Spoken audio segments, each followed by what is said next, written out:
सबसे बड़ी बात यह है कि जो पेज फंसा हुआ था आज औपचारिक ऐलान हो जाएगा।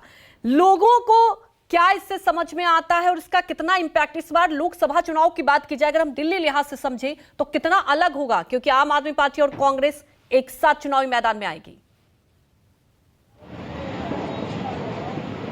देखिए, बिल्कुल आम लोग ही ये बता सकते हैं स्पष्ट तौर पर, क्योंकि वोट तो उन्हीं को करना है। और ऐसे में जिस तरीके से जो पेज फंसा हुआ था वो अब जिस तरीके से खबर आ रही है उसमें स्पष्टता दिखाई पड़ रही है, तो जाहिर तौर पर लोगों का रिएक्शन सबसे ज्यादा इम्पोर्टेंट हो जाता है। तो मैं कुछ लोगों से बात करने की यहाँ पर कोशिश करूंगी और उनसे समझना चाहूंगी। आप दिल्ली के रहने वाले हैं सर? हाँ जी। क्या नाम है आपका? मेरा नाम मनोज गर्ग है। अच्छा मनोज जी, जिस तरीके से उत्तर प्रदेश में अब गठबंधन हो गया, सीट शेयरिंग हो गई, अब दिल्ली में भी खबर आ रही है कि 4 और 3 पर आम आदमी पार्टी और कांग्रेस में कहीं न कहीं समझौता हो रहा है। आप एज अ वोटर इसे कैसे देखते हैं? क्या ये वोटर के लिहाज से सही कदम है या नहीं? आपको लगता है अकेले लड़ना चाहिए था पार्टी को? देखिए, मैं आपको एक बात कहना चाहूंगा कि अभी जो पूरे देश का माहौल है वो सिर्फ मोदी में माहौल है।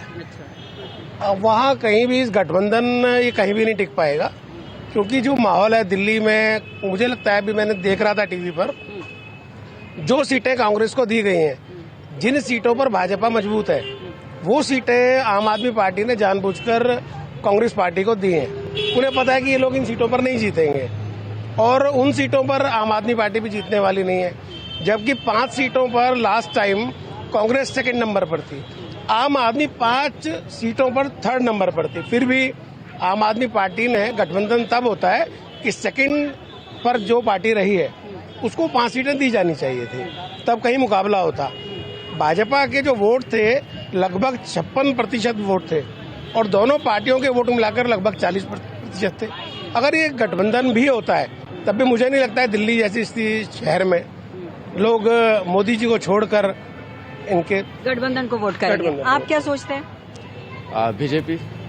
चलिए, बीजेपी तो आप वोट करने की बात कर रहे हैं, लेकिन ये जो गठबंधन हुआ है उसको लेकर इन्होंने जिस तरीके से राय रखी कि भाई आम आदमी पार्टी ने कांग्रेस को वो सीटें दी जहां बीजेपी पहले से मजबूत है, आपको क्या लगता है कि क्या ये जो सीट शेयरिंग हुई है वो सिर्फ कांग्रेस को पकड़ा दिया गया कि हाँ आप ले लीजिए और कांग्रेस तैयार हो गई क्योंकि उन मजबूत वो नहीं है, क्योंकि संसदीय सीट में उनको कोई भी सीट नहीं थी और साथ ही साथ उन्होंने जब असेंबली का चुनाव हुआ तो भी उनको सीट नहीं हासिल है और इसीलिए कांग्रेस को जो आम आदमी पार्टी ने दिया वो ले लिया?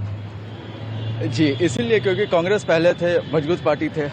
अब मोदी जी ने उन्हें उखाड़ फेंकने के वो किए हैं, तो अभी जो ये हारने की वजह से सब गठबंधन, सब दल 23 दल 26 दल एक हो रहे हैं जहां तहां पूरे हिंदुस्तान में। लेकिन वो यही उन लोगों को खौफ है जो ये मोदी अकेले, हम लोग अकेले चले तो मोदी कहीं इसमें बाजी न मार ले, लेकिन फिर भी मोदी बाजी मारेंगे, चाहे वो सब पूरे एक हो जाए या फिर भी एक होने के बावजूद भी सीट की बंटवारा आप चाहे साउथ इंडिया में देखिए या दिल्ली में देखिए, केजरीवाल खुद ही हाथ खड़ा कर रखे। उधर अखिलेश यादव भी 11 सीट देने के लिए इनको वो कर रहे हैं। बिहार की तो हटाइए। अच्छा, तो एक सवाल मैं जानना चाहूंगी, चूंकि हम नई दिल्ली सीट पे खड़े हैं, हालांकि यूसुफ सराय जो इलाका है वो पहले साउथ दिल्ली में आता था, डिलिमिटेशन के बाद इसको नई दिल्ली में दिया गया। मीनाक्षी लेखी यहाँ से सांसद हैं, आप लोग अपने सांसद से कितने खुश हैं? देखिए, मीनाक्षी लेखी जी 10 साल से यहाँ सांसद हैं और जैसा कि मैं अभी सभी टीवी चैनल्स पर देख रहा था कि 3 सांसद जो दिल्ली में